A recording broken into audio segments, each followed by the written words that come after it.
3월 26일 조선일보엔 4050 김어준 세대 조공으로 올라간 건물이라는 제목의 칼럼이 게재되었습니다. 현 시국의 대립 양상을 세대론적으로 해석한 관점입니다.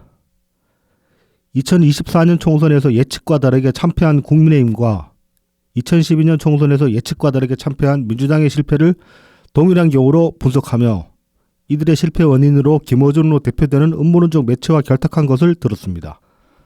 2012년 총선의 실패로 민주당과 지지자들은 김어준과의 관계를 청산해야 했겠지만 실제는 더 공고해졌으며 이러한 김어준의 추종 세력이 현재 민주당 지지 중심인 4050 세대라는 것입니다.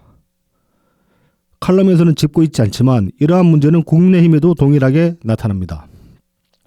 2024년 총선 패배라는 결과가 있음에도 지금 국민의힘 지지층 또한 음모론적 매체가 정론이라고 믿는 추종자들이 중심이기 때문입니다. 2012년과 2024년 패배에도 불구하고 이들이 음모론적 매체에 더 빠져들게 된 이유도 동일합니다. 패배를 받아들일 수 없었던 사람들이 가장 듣고 싶어 했던 말, 선거 자체가 부정했다고 이들 매체가 말해줬기 때문입니다. 2012년과 2024년 총선 예측과 결과의 괴리가 큰 이유는 선거 부정 때문이 아닙니다. 국가 전체를 놓고 볼 때 실제 득표수가 선거 결과에 그대로 반영되지 못하는 현 선거구제의 문제 때문입니다. 이러한 양상은 2012년 때보다 비례위성정당으로 정당 지지표가 왜곡되어 버린 2024년 더더욱 두드러지게 되었습니다. 제도는 완벽할 수 없으므로 지속적으로 수정되고 보완되어야 합니다. 하지만 제도의 맹점을 악용하여 이득을 취해본 거대 양당은 그렇게 취한 권력으로 제도를 개선할 수 있음에도 불구하고 자신들만의 이익을 위해 제도를 악용하려 들고만 있습니다. 국가를 이끄는 정치 세력이 아니라 자신들만의 이익을 추구하는 이익단체로 변질되어 버렸습니다. 1호 시사와의 대담에서 이낙연 전 총리는 진영을 넘어 국가를 위해 바른 말하는 세력이 정치권에서 새로운 민주뿐이며 외롭지만 영광스러운 고독이라고 본인과 새로운 민주당의 행보를 평가하였습니다. 어느 진영에도 속하지 못하는 고립이 영광스러운 이유는 진영의 틀을 깨지 않고서는 지금의 위기를 극복할 수 없기 때문입니다. 국가는 진영보다 위대하기 때문입니다. 안녕하십니까. 오늘은 3월 29일 토요일입니다. 저는 라이브TV 호구면입니다. BC님이 생업 이슈로 오늘 녹음에 이제 부득이하게 참가를 못하게 되셨습니다. 그래가지고 오늘은 저 혼자 진행을 하게 됐는데 좀 부담이 됩니다. 오랜만에 또 혼자 하려니까. 근데 이따가 잠깐 BC님 목소리를 들으실 수도 있으니까 듣다 보시면 또 BC가 왜 나오지 뭐 그렇게 또 이제 하실 부분도 있기 때문에 호구면은 혼자 한다고 너무 이렇게 또 낙심하지 마시고 끝까지 들어주시면 감사하겠습니다. 오늘은 뭐 혼자 하는 관계로 앞에 뭐 이풀기 같은 거 따로 없이 바로 이제 쭉 가보도록 하겠습니다. 이제 먼저 도와주신 분들 소개해드리고 본 내용으로 들어가겠습니다. 후원 계좌를 통해서 엑스치네스님, 웰컴퓨터님, 소원을 말해봐님 후원해주셨습니다. 언제나 감사합니다. 다음은 제공입니다. 웰컴퓨터 부산 사하구 낙동대로 323번 길 6, 4역 2번 출구 앞에 있습니다. 070-8742-9595, 051-271-0066, 010-8691-0079번으로 문의 주시면 됩니다. 트위터 웰컴퓨터, 인스타그램, 페이스북에서도 웰컴퓨터로 이제 검색을 하시면 되고, 카카오톡 전적 상담도 가능합니다. 또 네이버 블로그에서 웰컴퓨터를 검색하셔도 해당 웰컴퓨터의 블로그를 찾아서 제품 소개를 보실 수 있습니다. 오랜 조립 경험을 바탕으로 최적의 견적을 구성해 드립니다. 가성비 좋은 사무용부터 게이밍, 딥러닝용 같은 최고 사양의 PC까지 조립해 드리고 있습니다. 단어와 최저가 가격으로 만나보는 웰컴퓨터 견적을 확인해 보세요. 언제 어디서나 AS가 필요하시면 연락 주십시오. 안전한 배송에 사용하는 웰컴퓨터의 배송 박스를 미리 보내드립니다. 문제가 생긴 컴퓨터를 반품으로 보내주시기만 하면 어디에서도 웰컴퓨터의 서비스를 받으실 수 있습니다. 유튜브 웰컴퓨터를 통해 연락 주시면 사은품도 별도로 챙겨드리니 꼭 말씀해주세요. 다음은 달품운동장입니다. 트위터 달품운동장 DALPUMEUN, 인스타그램 달품운동장 농사짓는 문파 DALPUM 숫자 1입니다. 청란, 청교육, 친환경 우렁이 쌀, 고춧가루, 참기름, 들기름, 서리태공, 찰옥수수까지 판매하고 있습니다. 많은 관심 성원 부탁드립니다. 자, 마지막으로 라만카카입니다. 네이버 스마트 스토어 라만카카를 검색하시면 됩니다. 휴양시에 브라우니, 마들렌, 구운 찰떡, 호두강정, 에그타르트, 소금빵, 생강청 등을 판매하고 있습니다. 아, 소금빵은 지금 아니구나. 생강청 등을 판매하고 있습니다. 조만간에 소금빵이나 식빵 팔 일이 좀 생겨야 될 텐데 말이죠. 네. 그럼 이제 본 내용으로 들어가 봅시다. 앞서서 이제 제가 인트로에 그 조선일보 이제 칼럼을 하나를 인용을 했는데, 이게 이제 결국은 지금 민주당 망치는 게 4050이고, 그래서 이제 2030은 또 이제 그의 반기를 들고 있다. 뭐 이제 그런 어떤 세대론적 구도를 통해서 민주당과 그 지지자들을 비판하는 그런 내용의 칼럼이었습니다. 그래서 이제 뭐 현 시국을 이렇게 지금 대립 양상으로 제작군 이 시국을 평가하는 데 있어가지고서 뭐 정치적 이념이나 뭐 혹은 이제 뭐 경제 정책에 관한 것도 마찬가지겠죠. 결국 이제 정치적 이념으로 집어넣을 수 있겠는데, 뭐 좌파냐 우파냐, 그 이제 뭐 권순욱 기자 같은 분들은 진보 보수로 나누는 것은 타당하지 않다라고 주장을 하시는데, 저도 그 부분은 동의를 합니다. 왜냐하면은 진보적인 스탠스라고 말할 수 있는 정치 세력이 없어요. 제가 보기에도 지금 다 진보적이지 못합니다. 진보적이라는 거는 적어도 자기들 스스로는 구습을 깨고 나오는 그런 모습을 보여야 되는데, 지금 보여지는 정당의 모습 중에 그런 진보적인 모습을 행태를 보여주고 있는 정당이 없기 때문에 진보 보수로 나눌 수는 없다고 저도 생각하고, 이건 진보도 보수도 아닌 뭣도 아닌 것들이고, 굳이 이제 구분을 짓자면 좌우파로는 구분을 지을 수 있을 것 같아요. 그래서 이제 뭐 현 대립 양상을 기본적으로는 이제 좌우파의 어떤 대립으로 볼 수도 있지만은, 좀 더 이제 세밀하게 혹은 지지층 간의 이제 충돌 양상으로 이제 들여다보게 되면은 세대론적으로 이제 충분히 갈라볼 수 있죠. 지금 이제 민주당 중심 세력이라고 할 수 있는 4050이랑 나머지 연령대, 그러니까 2030, 6070 이렇게가 이제 우파 쪽이고 4050이 좌파 쪽이다. 뭐 그렇게 볼 수 있는데, 그래서 이제 뭐 이거 몇 년 전부터 이제 몇 년이 아니구나, 한 10여 년 전부터 아마도 이제 일베가 도래할 때부터 이 얘기는 나왔던 것 같은데, 일베 도래할 때 2030이면 지금은 그때 30이면 지금 40인 사람들도 있을 텐데 아무튼 이제 일베 도래할 때부터 나왔던 얘기가 2030의 오경화 이런 얘기를 많이 했었습니다.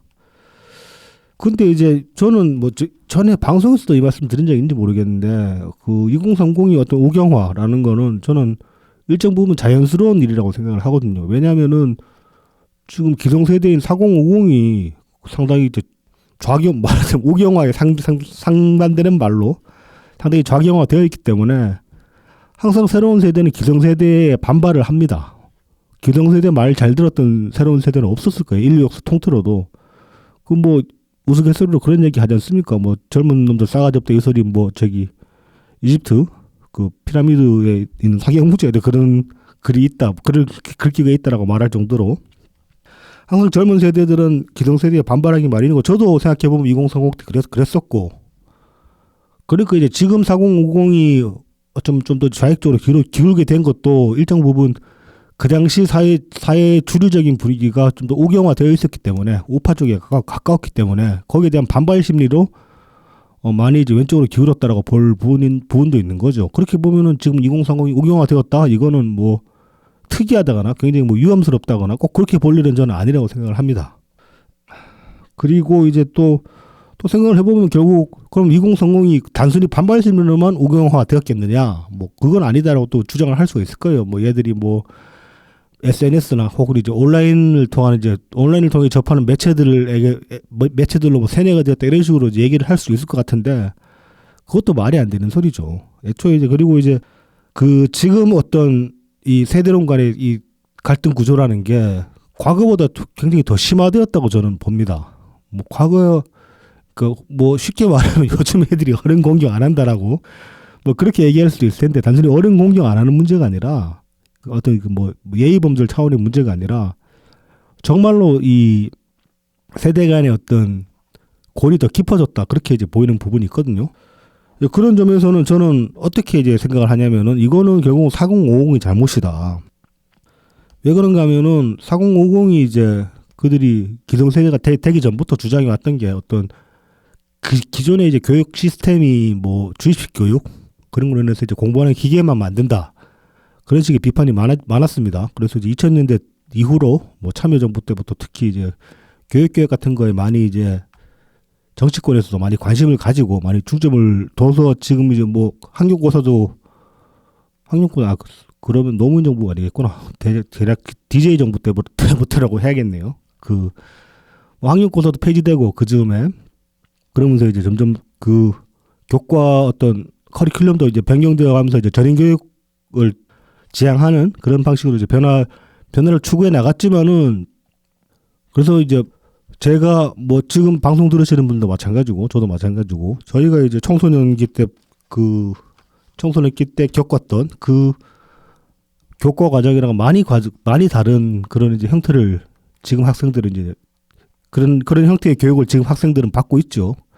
근데 그럼에도 불구하고 학생들이 과연 뭐 공부하는 머신에서 벗어나냐면 그렇지는 못하단 말입니다. 어떤 면에서는 과거보다 더 오히려 서열화되고 더 경쟁도 치열해져 가지고 일정 부분 학생들을 더 틀에 가두어 버리는 그런 결과만 난 꼴이 되고 말았는데 그런 와중에 그럼 학생들한테는 과연 얼마나 큰 어떤 사상의 자율성을 보장을 해줬느냐 한번 생각을 해보자는 거예요.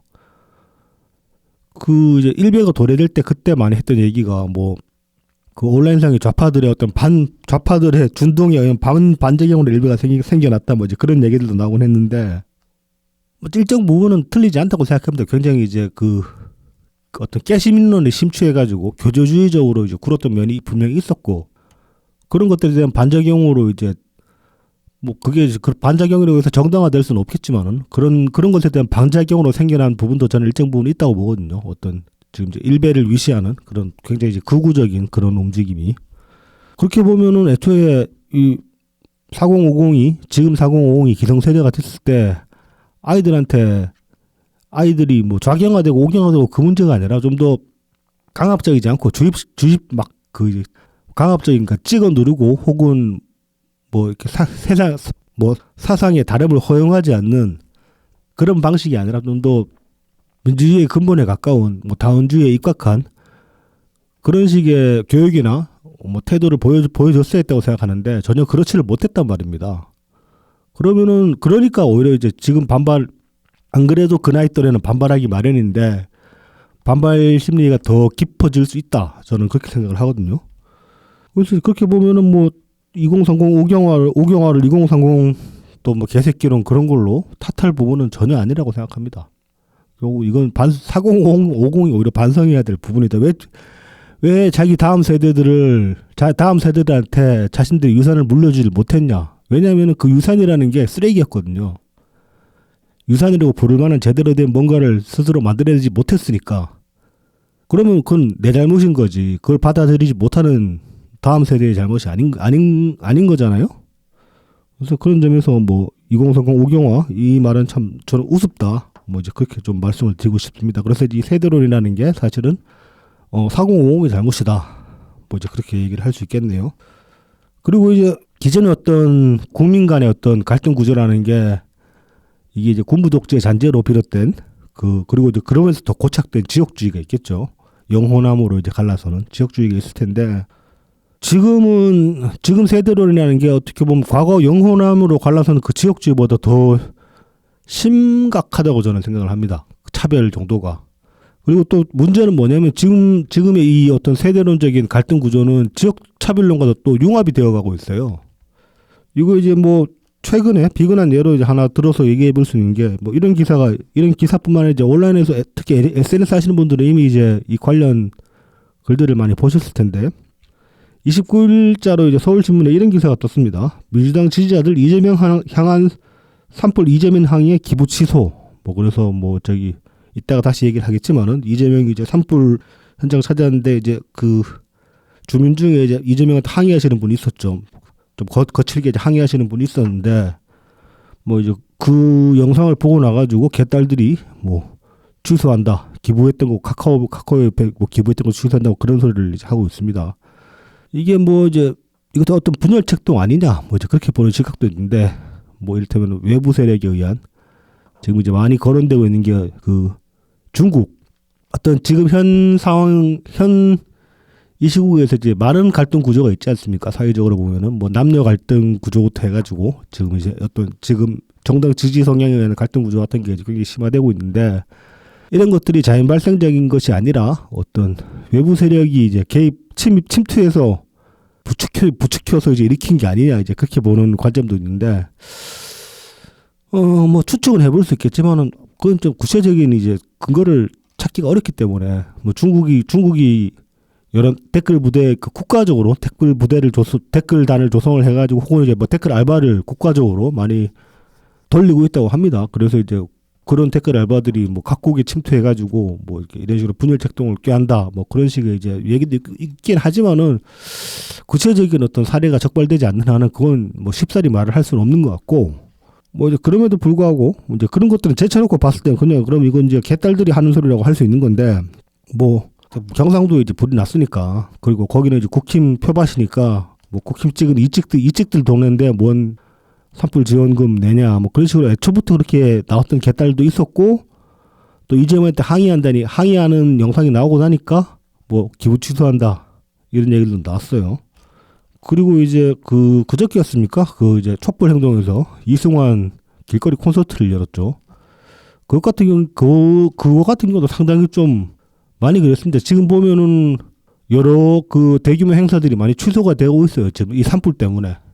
다른 이유가 아니라. 뭐, 롯데월드였나? 거기서도 지금 불꽃놀이 행사 하나 지금 취소한다고 그렇게 얘기가 나오고 있는데, 이게 사실 좀, 그렇게까지 깊이 공감을 할 수는 없더라도 저쪽이 불나서 지금 삶의 터전을 잃어버린 사람들이 우리 같은 나라에 살고 있는데, 다른 쪽에서는 막 춤추고 뭐 박수 치고 노래하고 그렇게 왁자지껄하게 떠든다는 게 좀 그렇죠 감정적으로. 그래서 이제 뭐 그런 부분에서 촛불 행동은 참 그렇다. 만약에 이게 뭐 저기 호남 지역에서 이런 식의 사고가 발생했으면 똑같이 행사를 열었을까 이제 그런 생각을 또 해보게 됩니다. 어쩔 수 없이. 그런 와중에 또 이제 뭐 굳이 이제 이 최근에 이런 좀 악화일로를 치닫는 상황에서 좀 지역주의를 굳이 이제 이분은 지역주의를 의식하고 행동하셨을 것 같지는 않지만은 지역주의를 깬 듯한 그런 이제 뭐 미담 사례 하나를 또 이제 보자면은 흑백요리사에도 출연하셨던 안윤석 명장이라고 하십니다. 이분이 이제 광주에서 이제 일식집을 운영을 하시는데 뭐 무한공항 참사 때도 이제 가셔가지고 전복죽을 이제 피해자 유족분들에게 이제 많이 대접을 했다고 하는데 이번에도 또 가셔가지고 안동체육관에서 이제 이재민들에게 이제 김밥이랑 닭죽 이런 것들을 나눠주고 계시다고 하더라고요. 이분 같은 경우도 이제 호남 분이잖아요. 광주에서 식당 하시는 분이니까. 근데 이제 뭐 안동까지 찾아가셔가지고 이재민들한테 저렇게 도움의 손길을 내밀었다. 이런 거는 지금 어떤 이런 갈등 대립 구조와는 상당히 이제 상반되는 모습이라서 좀 더 이제 돋보였다. 뭐 저는 그런 느낌을 받았습니다.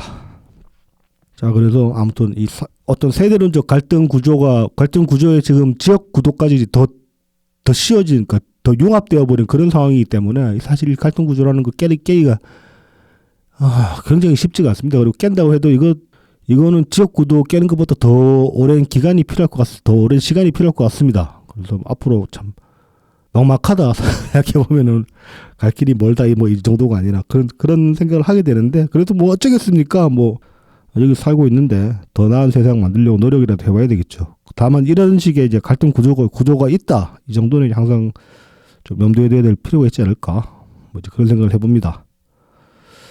자, 이제 녹음날이죠. 오늘 신정인 전 우리 당 책임위원께서 SNS에 이제 글을 하나 올리셨어요.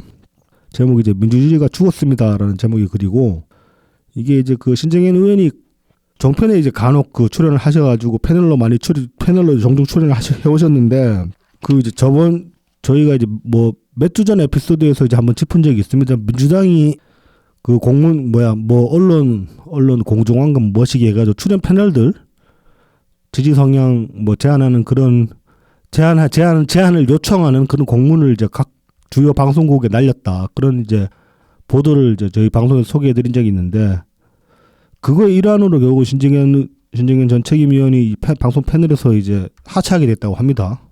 그래서 이제 그때 한번 공문을 보내고 또 재공문을 한 번 더 보냈다고 해요, 민주당이. 그러니까 상당히 좀 강하게 압박을 한 거죠, 말하자면은. 그래서 이제 방송사에서도 어쩔 수 없이 이제 신정인 의원의 출연을 이제 더 이상 못하게 그렇게 조치를 했다고 하는데, 이거는 거의 언론 탄압이라고 봐도 무방합니다. 이 정도면은. 이런 식의 행태를 뭐 아무렇지도 않게 자행을 하면서 뭔 민주주의고 뭔 정의고 그런 얘기를 합니까 대체. 참 그렇습니다.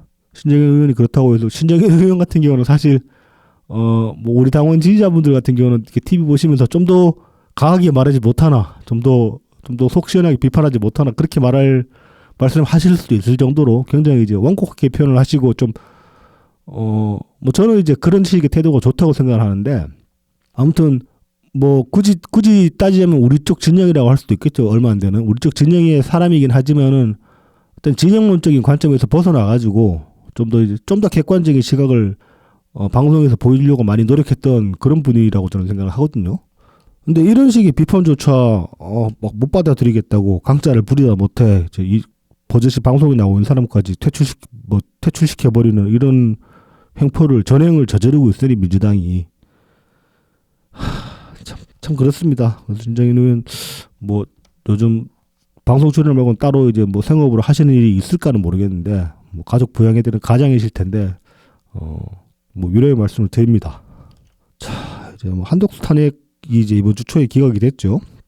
요 관련해서 원래 이제 요 코너를 이제 BC님이 준비를 하시기로 했는데 어제간에 BC님이 생업 관계로 오늘 녹음에 참석을 못 하시게 됐습니다. 그래서 이제 원래 요거 그냥 비워놓고 저 혼자 하려고 하다가 BC님이 새벽에 이제 숙소에서 녹음을 한번 해보겠다, 독자적으로 뭐 폰으로 녹음을 하셨는지 모르겠는데 독자적으로 녹음을 한번 해보겠다 하셔가지고 BC님께 일단 마이크를 잠깐 넘겨드리도록 하겠습니다.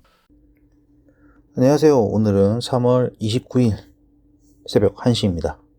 저는 라이브 TV 플래카우 BC입니다. 제가 오늘 좀 개인 사정이 있어서 호구매님과 따로 녹음을 진행을 하게 됐습니다. 호구매님도 내일 녹음실에서 꽤 오랜만에 혼자서 녹음을 하게 될 텐데 많은 성원 부탁드리고 오늘 제가 준비한 내용을 시작하겠습니다. 제가 오늘 준비한 내용은 이번 주 월요일에 있었던 한덕수 국무총리의 탄핵 기각에 대한 내용을 다뤄보겠습니다. 이번 주 월요일에 한덕수 국무총리이자 대통령 권한대행의 탄핵소추안이 기각됐습니다. 한덕수 권한대행 탄핵 기각은 저희가 앞서서 그 현 헌법재판소 재판부에서 민주당 그리고 이제 그 외에 야 5당의 줄탄핵에 대해서 줄 기각이 나왔죠. 그에 비추어서 지난주에도 저희가 예상을 했지만 그 예상한 바대로 기각이 됐습니다. 사실 뭐 저희 예상대로 되었다기보다는 그게 참 특히나 이번 주 수요일에 이재명 공직선거법 2심이 모든 사안이 무죄로 재판 결과가 나와버려서 예상했다는 게 좀 약간 빛이 바랜 느낌이 좀 있습니다. 뭐 그렇지만 한번 내용을 이어나가 보겠습니다. 이번 이제 탄핵 기각에서 이제 문형배, 이미선, 정정미, 김형두, 김복형 이렇게 5명의 헌법재판관이 탄핵을 기각을 했습니다. 여기에 대해서 이제 하나씩 살펴보겠습니다. 일단 첫 번째로 특검 임명 법률안에 대한 제2요구권 행사 관련으로 한덕수 권한대행이 이제 윤석열 대통령에게 제2요구권을 남용하도록 조장하거나 방치했다는 이유인데 이를 인정할 증거나 객관적 자료를 찾을 수가 없다. 그래서 기각이 됐고요.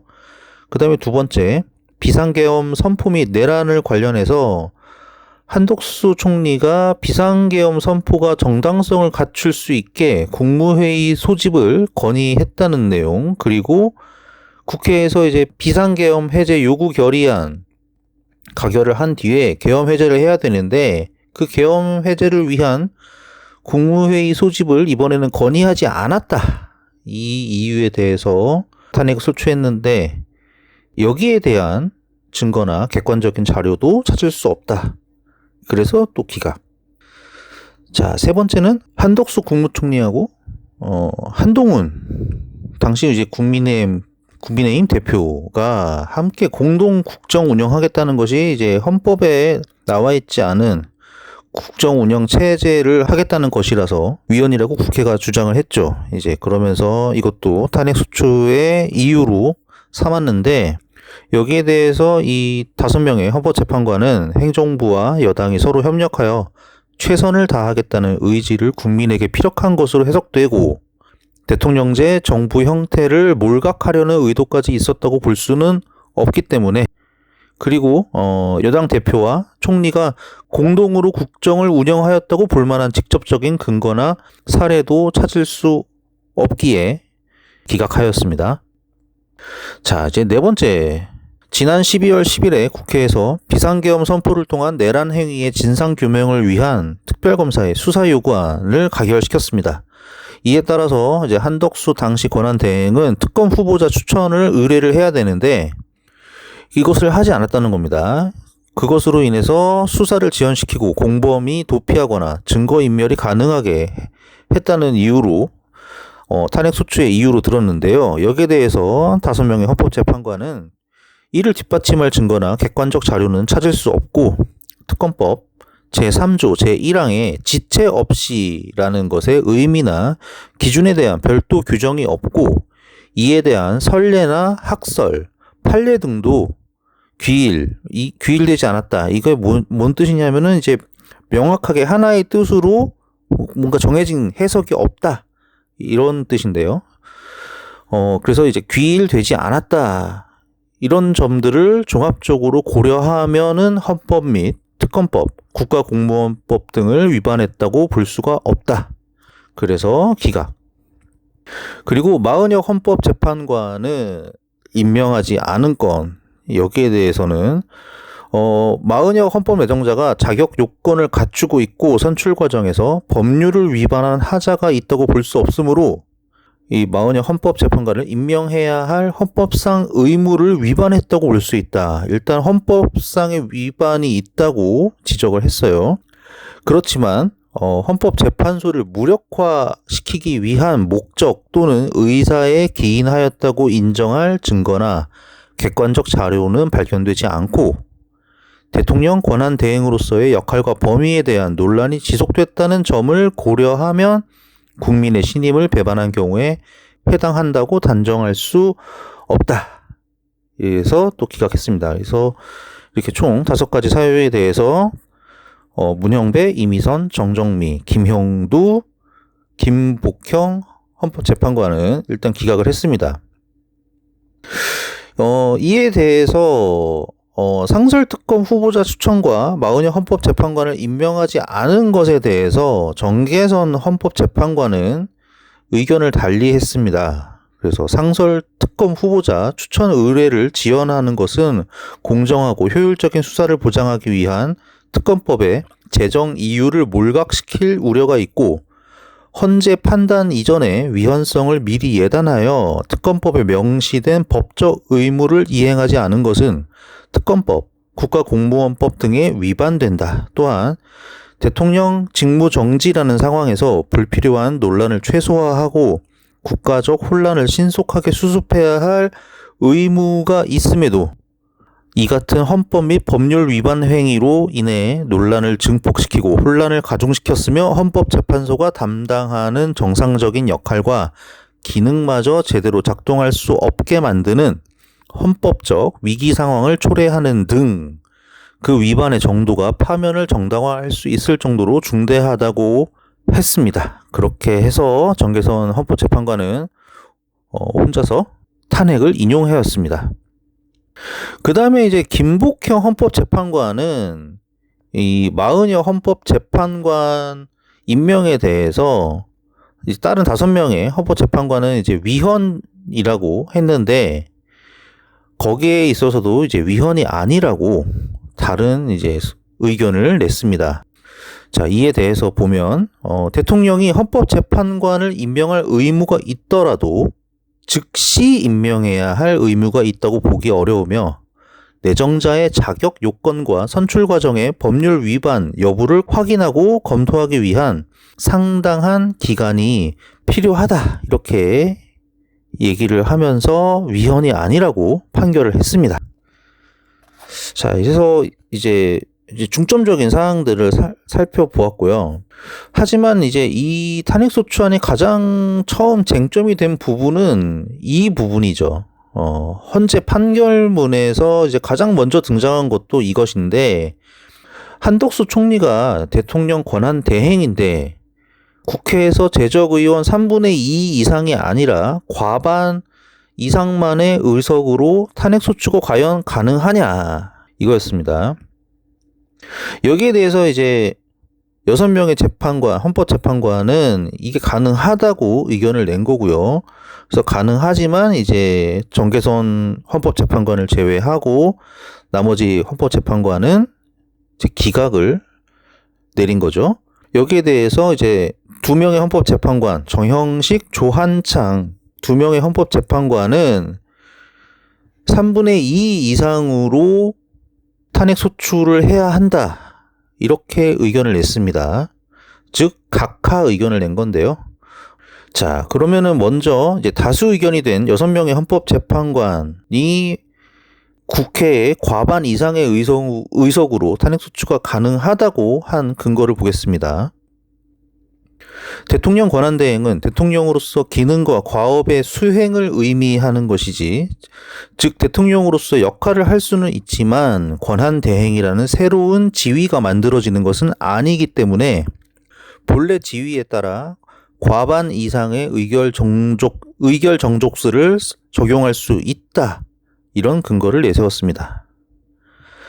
자, 그 다음에 이제 이 탄핵소추안을 각하 결정을 한 정형식, 조한창 2명의 헌법재판관의 소수 의견을 보면 권한대행은 비상 상황에서 대통령의 직무 공백 및 국가 기능 장애 상태 방지를 위해 대통령의 직무를 수행하는 자이므로 권한대행의 지위는 대통령에 준하는 지위에 있다고 봐야 하므로 탄핵 소추 요건을 대통령의 경우와 동일하게 보는 것이 타당하다. 이렇게 말했습니다.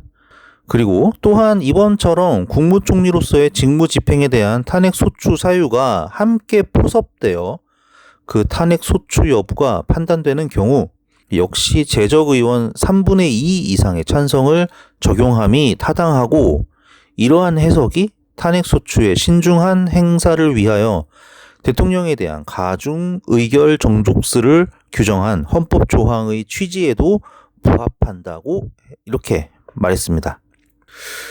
자, 그래서 이렇게 종합해서 보면은 이제 8명의 헌법재판관이 판결을 내렸는데 이게 이제 크게 셋으로 나뉜 거죠. 기각과 인용 이렇게 둘만이 아니라 각하까지 총 세 가지의 판결이 나왔습니다. 하지만 일단 이 5명 재판관 이제 다수 의견을 먼저 보면은 이 국회 측, 그러니까 야 5당의 탄핵소추안은 앞서 있었던 줄 기각과 마찬가지로 졸속 탄핵소추였음이 다시 한번 확인됐다고 보입니다. 반복적으로 각각의 탄핵소추 이유에 대해서, 그러니까 탄핵소추 기각 이유에 대해서 증거, 근거 또는 뭐 객관적 자료를 찾을 수 없다 이렇게 얘기를 했죠. 다시 말하면 이제 그 야 5당은 엄밀한 증거 수집이 없는 상태에서 단지 벌을 주기 위해서 다수 의석수를 무기로 탄핵을 밀어붙였다 이렇게 볼 수 있겠습니다. 이에 대해서는 다수 야당을 자제시키지 못한 우원식 국회의장도 정치적 책임은 마찬가지로 피할 수 없다고 할 수 있을 것 같습니다. 한편으로 이제 혼자서 탄핵을 인용한 이제 정계선 헌법재판관의 주장이, 헌법재판관의 판결이 뭐 이게 이렇게 말도 안 되는 억지 주장이다 뭐 이렇게 보지는 않습니다. 그러니까 정계선 헌법재판관도 나름의 논리를 가지고 타당한 주장을 냈다는 생각은 해요. 예. 그런데 이제 이게 문제가, 이 판결이 만약에 다수의 의견이 됐을 때, 그러니까 한마디로 이제 탄핵이 인용이 됐을 때, 그럴 때 이제 생기는 반작용이 이게 참 만만치가 않습니다. 이게 빈약한 근거로 이제 계속 다수 야당에서 줄탄핵을 계속 이어나갈 수가 있거든요. 그러면은 이 국정 혼란이 이게 당연히 문제가 될 것이고, 그러니까는 다음 권한대행, 그 다음에 권한대행, 그러니까 장관도 하나둘씩 날리다 보면은 뭐 노종면 의원이 말했었던가요? 이제 국무위원 숫자가 일정 숫자 이하로 줄어들면은 이제 국회에서 이제 법안을 통과를 시켜도 이제 그 법령을 선포할 국무회의가 불가능해지잖아요. 그러면은 이제 국회에서 법률안 의결도 하고 그다음에 법령 선포도 입법부에서 할 수 있다. 그러니까 그냥 싹 다 날려버리자 이런 주장이 이제 민주당에서 있었는데 이게 실제로 이제 가능해지는 근거가 돼버리는 거예요. 그래서 이게 정말 그 민주적인가 여기에 대해서 다시 한번 생각해 볼 수가 있죠. 그러니까 이렇다는 거는 행정부와 입법부가 대등한 견제 상태가 아니라 다수 정당을 가진 입법부가 행정부를 일방적으로 좌지우지할 수 있는 그런 근거로 이 판결이 사용될 수 있는 거죠. 이게 작년에도 이미 약간 전조라고 할 게 있었더라고요. 김복형 헌법재판관 인사청문회가 작년에 있었는데 그때 이제 민주당 김용민 의원이 김복형 헌법재판관에게 이 탄핵이 징계냐, 징계인 거를 모르냐 이런 식으로 이제 김복형 헌법재판관 당시 후보에게 질문을 합니다. 그래서 이런 주장을 했는데 이게 이제 헌법재판소의 탄핵 인용까지 떨어지면은 이제 대통령부터 장관까지 이제 파면이 되죠. 그러니까 직을 잃게 됩니다. 그래서 헌법재판소 탄핵 인용의 결과가 나와야지 징계가 이제 최종적으로 완성이 되는데 김용민 의원은 제가 보기에는 좀 이런 느낌으로 얘기를 한 것 같아요. 그러니까 국회에서 탄핵소추안 가결을 하면 그걸 가지고 바로 이제 직무정지 상태에 들어가죠. 그래서 헌재 판결이 나기 전까지 그 직무정지 상태에 있는 것까지도 징계의 일부로 바라보고 있는 것 같은 인상을 제가 받았어요. 실제 이제 이번에 한덕수 국무총리 탄핵소추안이 기각되고 난 다음에 그 뭐 박찬대 원내대표라던가 이제 민주당에서 계속 마은혁 헌법재판관을 임명하지 않으면 재탄핵하겠다라는 주장도 이미 나온 상태죠. 그러니까 이거는 이제 지금 국회 다수당인 민주당이 지금 이제 돌아온 한덕수 이제 권한대행이죠.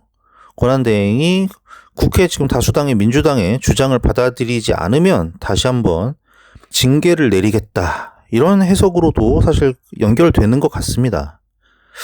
이런 상황이니까 이 정형식, 조한창 두 명의 헌법재판관의 판결처럼 이 대통령의 권한을 대행하는 국무총리 역시 대통령처럼 그러니까 직접적인 선거를 통해서 선출된 지위는 아니죠. 그런데 그 대통령이 행하던 그 직무를 일시적이나마 이어받았다는 면에서 그에 준하는 지위에 있다는 판결이 좀 더 설득력이 있게 느껴집니다. 왜냐하면 지금 민주당이 너무 오만한 상태잖아요. 이 모색과 대한 박병석 대표께서도 방송에서 말씀하셨는데 이 6명이죠. 정형식, 조한창 헌법재판관을 제외한 6명의 재판관은 이 대통령 권한 대행이라는 자리가 어떤 헌법이나 법률적으로 이제 정해진 그런 지위가 아니라 임시적으로 생기는 지위이기 때문에 그러니까 있는 지위가 아니라는 거잖아요. 그리고 또 이런 내용도 있어요. 그러니까 민주적인 선거를 통해서 직접적으로 부여받은 지위가 아니라 그 대통령에 의해서 간접적으로 받은 지위이기 때문에 그 국회 의석수 3분의 2 이상이 아니라 과반 이상 즉 본래 직위인 총리의 지위로서 탄핵된다고 봐야 된다. 이렇게 주장을 했단 말이죠. 근데 이제 그 박병석 대표의 주장은 국민이 이제 헌법을 투표로 최종적으로 결정을 하잖아요. 국민 투표를 통해서. 그래서 국민이 결정한 헌법에 의해서 대통령의 지위를 비록 임시지만 헌법을 통해서 그 지위를 이어받았다고 볼 여지도 있기 때문에 꼭 이 선거를 통해서 직접적인 권위를 인정받은 그 지위에 한정해서 바라보면 안 된다. 이 주장이 마찬가지로 설득력이 있는 것 같습니다. 우리가 국민들이 모든 법률안이나 뭐 이런 것들에 대해서 투표로 결정을 하는 게 아니잖아요. 국회의원이라는 대의 기관이 있고 거기서 이제 법률을 만들고 통과를 시켜서 그 법률을 또 우리들은 이제 지키고 살아나가려고 하지 않습니까? 그러니까 모든 게 다 그 국민의 투표로 결정되는 게 아니란 말이죠. 그러니까 국민이 이제 투표를 통해서 권위를 준 헌법의 시스템에 의해서 어쩔 수 없는 상황, 비상 상황이죠. 비상 상황으로 결정된 권한 대행 역시 준 대통령으로 임시 비상 기간 동안은 바라봐야 되지 않느냐. 그렇게 이제 그 권한 대행의 자리를 어느 정도는 지켜주면서 다음 대통령을 선출할 때까지는 지켜줘야 되겠죠. 제가 지난주 에피소드에 이제 야 5당이 최상목 경제부총리 이제 탄핵 소추안 의안 접수한 거에 대해서 뭐 한덕수 국무총리 탄핵 기각되면 아마 접어야 될 것이다 이렇게 했는데 그 이유가 이제 탄핵 사유가 99% 동의를 하거든요. 근데 이제 이 야 5당에서 이제 정말로 이 최상목 경제부총리 탄핵을 할 것이냐, 그러니까 본회의에 이제 보고를 하고 이제 그 다음에는 72시간 안에 투표를 해야 되는데 그것을 과연 이어갈 것인가? 현재로 봤을 땐 모르겠습니다. 비록 이 한덕수 총리 탄핵이 기각이 됐는데도 그냥 밀어붙일 것 같거든요. 밀어붙일 가능성도 충분히 높다고 생각이 듭니다. 당연히 이제 기각될 거를 알겠는데, 이 민주당이 이제 이 국회에서 탄핵소추안 자체를 통과시키는 것도 이 자신들이 징계를 내린다, 이런 관점을 가지고 있으니까, 이게 모르겠습니다.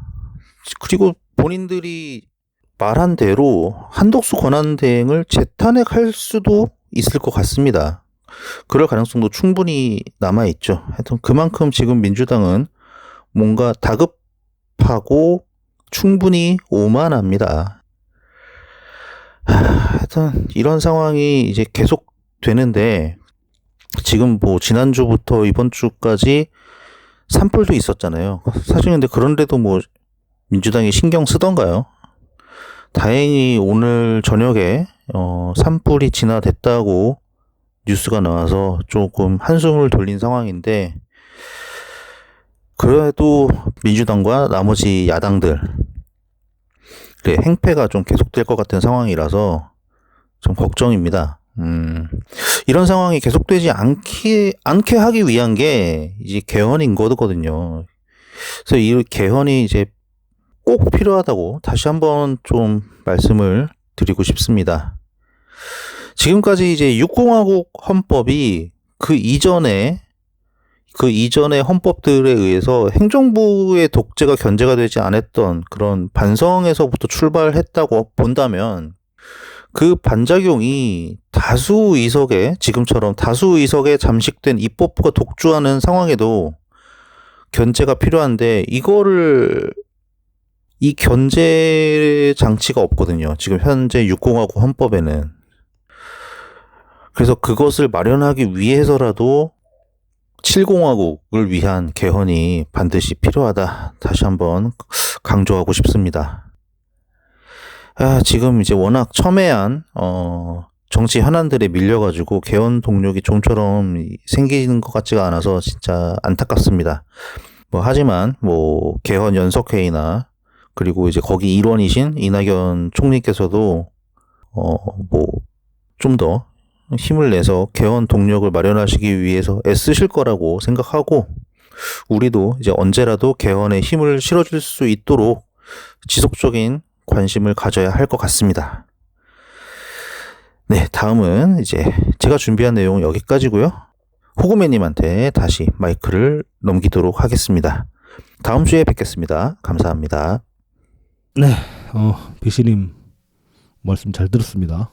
저 혼자 방송하니까 아무래도 좀 청취자분들도 이거 호구면 짜증나 호구면 그러시는 분도 있으실 텐데 약간의 그래도 좀 위안이 되지 않았을까 생각을 합니다. 자, 이제 비시님이 짚어주신 것 이외에 이제 추가로 좀 말씀을 드리자면은 이제 지금 민주당 초선들이 30일까지 말미를 두고 말미를 주고 마흔역 임명 안 하면은 한덕수 권한대행이랑 최상목 지금 이제 경제부총리랑 동시에 탄핵하겠다. 그런 식으로 지금 이제 엄포를 놓은 상태입니다. 그리고 이제 우원식 같은 경우는 오늘 또 뭐 이 한덕수 총리 탄핵과는 관계 없지만은 지금 마흔역 그 임명 가처분 신청을 또 이제 가처분 신청을 건다고 해요. 그래서 이제 임시로 헌법재판관 지위를 부여하는 가처분 신청을 걸겠다고 하는데 이거 한번 기각된 걸로 아는데 뭐 그냥 했다는 어떤 근거를 남기려고 그러는 건지 어떤 건지는 모르겠습니다만은 이런 식으로 강짜 부려서 될 일은 아니라고 저는 생각을 합니다. 이런 식의 뭐 민주당은 계속 지금 결국 이제 한덕수 총리 탄핵이랑 그 차장 부총리 탄핵도 윤석열 탄핵이랑 이어지는 문제인 것이고 그다음에 윤석열 탄핵을 가결시키고 이걸 최대한 앞당기려는 그런 이제 의지로 읽히는데 뭐 이와 직접적인 관련은 없을 수도 있겠습니다면은 뭐 이제 28일 날 이제 26일이었나? 이재명 2심이 이제 판결이 났죠. 지난 수요일에. 그래서 이제 2심에서 어이없게도 이제 무죄 판결을 받았습니다. 이거 원래 그냥 저는 이거 뭐 짚어볼 것도 없다. 뭐 그냥 대법 판결까지 가야 된다. 뭐 그렇게만 이제 생각하고 말았는데 이제 어제 28일 날 총리님이 이제 SNS에 글을 하나 쓰셨어요. 그래서 요게 좀 많이 좀 생각 정리에 도움이 되는 글이라서 이 글을 한번 같이 읽어보면서 잠깐 이제 뭐 저도 이제 좀 코멘트를 해보도록 하겠습니다. 자, 이제 28일 날 총리님이 뭐 트위터랑 페이스북을 통해서 이제 글을 올리셨습니다. 제목이 이렇습니다. 대법원의 신속 정확한 정리가 해답입니다. 그래서 읽어보면은 대한민국이 빠진 정치적 혼란의 늪에 출구가 보이지 않습니다. 그 논란의 중심 가운데 하나가 이재명 대표의 사법 리스크입니다. 이 대표의 허위사실 공표 혐의에 대한 엊그제 고등법원의 판단은 그 혼란을 해소한 것이 아니라 심화시켰습니다. 대법원의 신속 정확한 정리가 필요합니다. 그 이유는 최소한 두 가지입니다. 첫째, 1심 법원과 2심 법원의 판단이 너무 다르기 때문입니다. 아무런 변화도 없이 똑같은 증거를 놓고 1심 서울지방법원은 징역 1년에 집행유예 2년을, 2심 서울고등법원은 전면 무죄를 선고했습니다. 너무도 큰 차이에 일반 국민은 어리둥절하며 사법부를 의심하게 됐습니다. 1심 법원과 2심 법원의 이 혼선은 대법원이 정리할 수밖에 없습니다. 자, 그러니까 이제 뭐 많은 분들이 이제 판결 보시고 판결문 나오는 거 이제 라이브로 보신 분들도 있고 그러면서 이제 많이 어이없어 하신 부분이 그런 거 아니겠습니까? 관련 증거들을 전면 다 부인했어요. 뭐 대표적인 게 그 사진, 김문규 씨가 찍은 사진 같은 경우에 이거를 크롭해서 확대를 시켰기 때문에 조작이다라고 이렇게 얘기를 했습니다. 일반적인 조작이라는 의미와 상당히 좀 다르게 좀 억지로 갖다 붙인 그런 느낌이 강했고 총리님이 말씀하신 것처럼 애초에 1심에서 2심으로 넘어가서 판결이 이렇게까지 과격하게 뒤집히려면은 그 사이에 뭐 1심에는 없었던 새로운 뭐 증거나 증인이나 혹은 뭐 관련 사실관계가 새롭게 드러나는 사실관계가 있지 않는 한은 이런 식으로 판결을 뒤집을 수가 없습니다. 근거가 없기 때문에.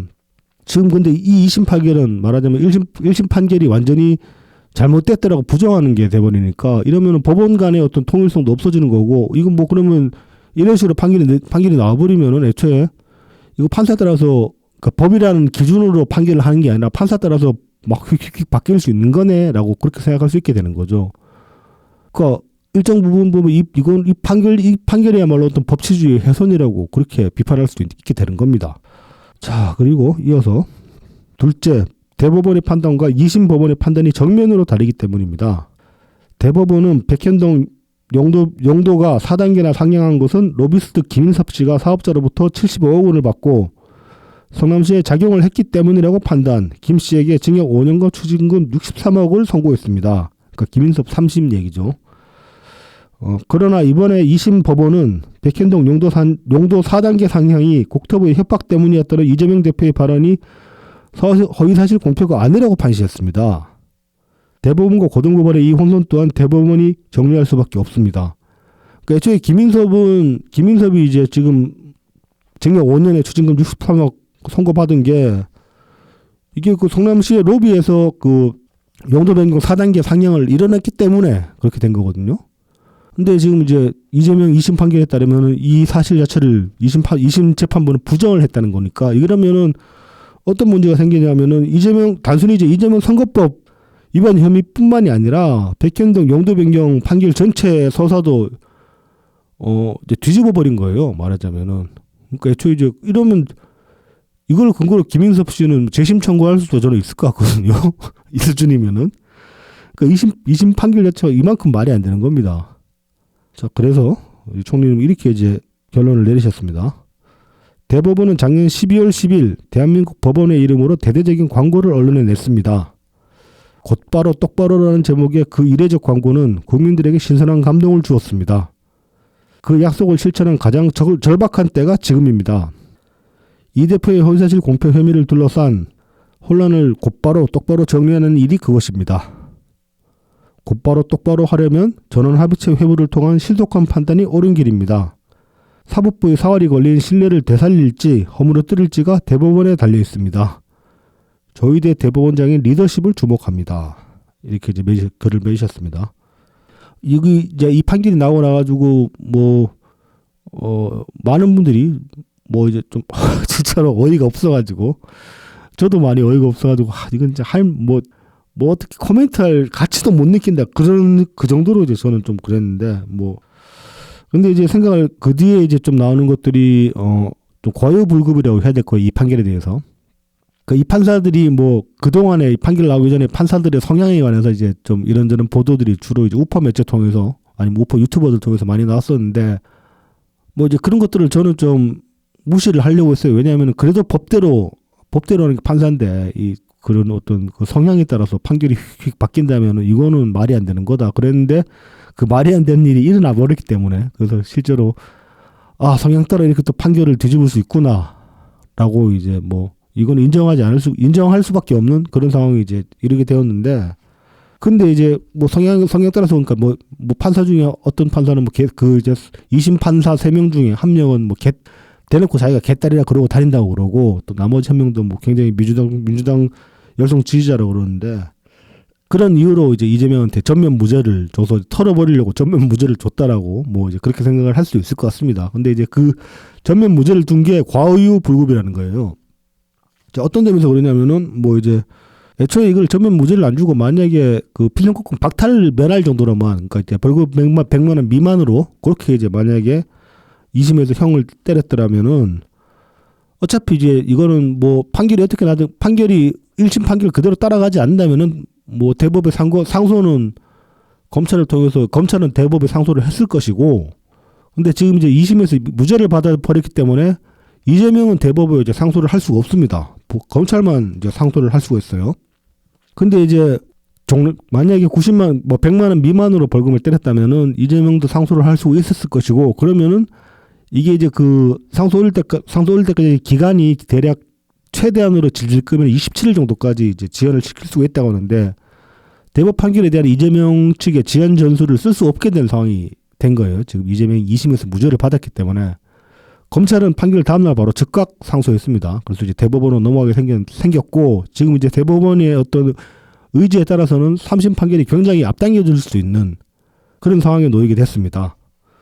그래서 결국은 2심에서 사실 다 털어버릴 수 있는 게 아니었고 이재명 같은 경우는 당초에 이제 이재명 측이 자기들 그들이 이제 어떤 설계했던 그런 어떤 타임라인에 따르면은 윤석열 탄핵 심판이 먼저 나오고 그래서 이제 조기 대선 일정이 잡히고 그 와중에 2심 판결이 나오고 3심 판결이 떨어지기 전에 조기 대선이 치러져 버리면은 대통령 당선되고 나면은 재판 받을 일 없다. 이런 식으로 이제 얘기를 해왔단 말입니다. 근데 지금 이제 그 타임라인이 많이 어그러진 상태죠. 일단은 윤석열 탄핵 심판이 당초 이제 걔네들이 이제 예상했던 그 기회를 많이 넘겨버렸기 때문에 그런 와중에 이 조기 대선이 지금 만약에 열린다고 해도 대법원의 의지에 따라서는 충분히 지금 조기 대선 투표날 전에 3심 판결이 날 수도 있게 된 겁니다.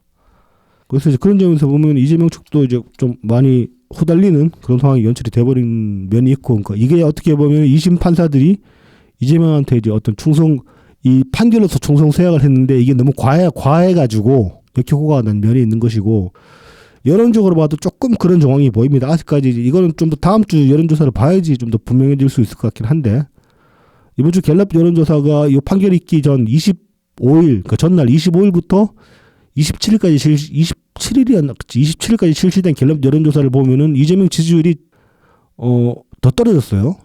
보통 이제 이 판결에 따라 가지고 판결로 좀 사법 리스크를 어느 정도 털고 나면 더 그 지지율이 오를 것이다라고 예측하기 쉬운데 판결 나고 나서 지지율이 2% 떨어졌습니다. 그럼 2%면 사실 뭐 오차범위 내기 때문에 실제로는 그렇게 뭐 큰 변화, 뭐 거의 변화가 없다라고 그렇게 볼 수도 있겠지만 적어도 이 판결 결과가 이재명한테 긍정적으로 미치지는 못했다라고 이제 평가할 수는 있는 겁니다. 그래서 그런 점에서 봐도 이렇게 이제 2심에서 이제 무죄로 털어져 버린 게 이재명한테 별로 좋게 작용하고 있지 못하다. 뭐 그렇게 평가를 할 수 있겠습니다. 그래서 결국은 대법원 판결을 또 기다려야 될 것 같습니다. 대법원이라도 좀 제대로 뭐 이제 판결을 해주길 바라고 2심 판결을 통해서 이제 이 판사들 성향이 재판에 직접적으로 재판 결과에 직접적으로 영향을 끼친다라는 게 입증이 돼버린 상황이기 때문에 더 이상 어떤 재판관의 어떤 성향 같은 거에 대해서 논하는 게 의미가 없다 아니면 뭐 그런 식으로 해서는 안 된다라고 말을 할 수가 없게 돼버렸어요. 뭐 이제 그런 점에서 보면 대법관 성향 전반적으로 보면은 좀 더 이제 그 우파적인 성향이 좀 더 많고 비율적으로 그래서 만약에 전원 합의체로 이제 3심을 판단을 하게 된다면은 판결을 하게 된다면은 뭐 1심 원심대로 돌아가지 않을까 뭐 이제 그렇게 좀 생각을 해봅니다. 저는 그게 순리대로 가는 거라고 보는데 2심 판결이 순리대로 가지 않았기 때문에 뭐 그렇게 될 것이다라고 예측은 못 하겠습니다만은 뭐 전원 합의체로 아무튼 대법원이라도 정말 법치가 무너지고 있는 상황에서 법치를 바로 잡기 위해서라도 좀 총리님이 당부하신 대로 신속하고 정확하게 판결을 해주길 바라고 저는 합의체로 회부하는 것이 옳아 보입니다. 제가 보기에도. 자, 그래서 뭐 많은 분들이 이제 2심 판결 때문에 또 스트레스를 많이 받으셨을 텐데 어쩌겠습니까? 뭐 털고 가야죠. 또 갈 길이 먼데 또 이것만 붙잡고 있을 수 없는 노릇이고. 그래서 다들 맛있는 거 드시고 기운 내시라는 말씀을 드립니다. 자, 이제 이번 주에 이제 이 전국적인 산불 이걸로 이제 많은 분들이 좀 안타까워 하셨습니다. 산불 이야기를 좀 해봅시다. 지난해 이제 3월 22일 날 30건 이상의 산불이 이제 3월 20일 당일에 동시다발적으로 이제 발생을 했습니다. 전국적으로. 그래서 이제 그 산불 그 국가 재난위기 경보가 이제 발령이 됐고 그리고 이제 경상도랑 울산 지역에는 재난 사태가 선포가 됐습니다. 이 재난사태 선포라는 게 뭐냐면은 재난 및 안전관리 기본법 제33조 3항에 이제 관련 내용이 있는데 행안부 장관 및 지방자치단체의 장은 각 제1항에 따라 재난사태가 선포된 지역에 대하여 다음에 각 호를 주최할 수 있다. 그래서 이제 세부 사항들을 보면은 재난경보의 발령, 인력 장비 및 물자의 동원, 위험구역 설정, 대피명령, 응급지원 등 재난 및 안전관리 기본법에 따른 응급조치를 실시할 수 있다. 그리고 해당 지역에 소재하는 행정기관 소속 공무원의 비상소집, 그리고 해당 지역에 대한 여행 등 이동 자제 권고, 그리고 유치원, 학교에 대한 휴업 명령 및 휴원, 휴교 처분의 요청, 그리고 이제 그 밖에 재난 예방에 필요한 조치를 내릴 수가 있다고 합니다. 이것이 이제 그 재난 사태 선포. 자, 그리고 산청군, 울주군, 의성군, 하동군, 안동시, 청송군, 영양군, 영도군 특별재난지역으로 선포도 됐습니다.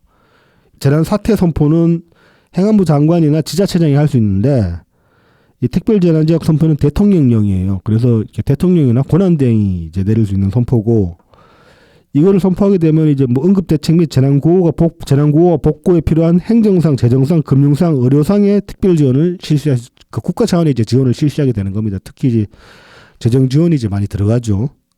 이렇게 해서 굉장히 큰 규모의 산불이 이제 22일 날 발생을 했고 그래서 이제 녹음일 기준 오늘 3월 29일 기준으로는 현재 이제 거의 진화가 완료가 됐습니다.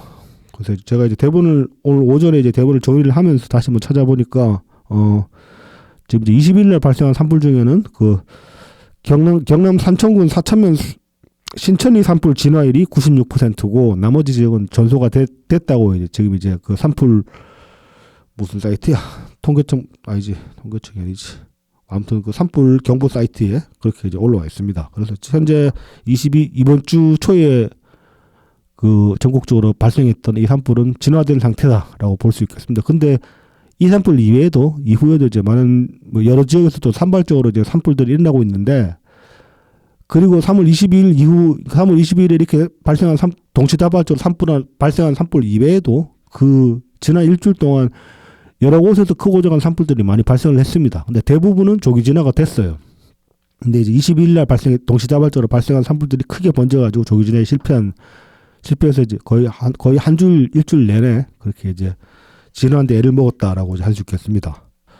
자, 그리고 산불 피해 현황을 보면은, 피해 면적은 48,210.61 헥타르입니다. 이게 뭐, 헥타르 그러면 우리는 잘 감이 안 오는데, 대략 서울 면적의 80% 정도라고 보시면 되겠습니다. 그러니까 굉장히 큰 규모죠. 서울의 80%니까.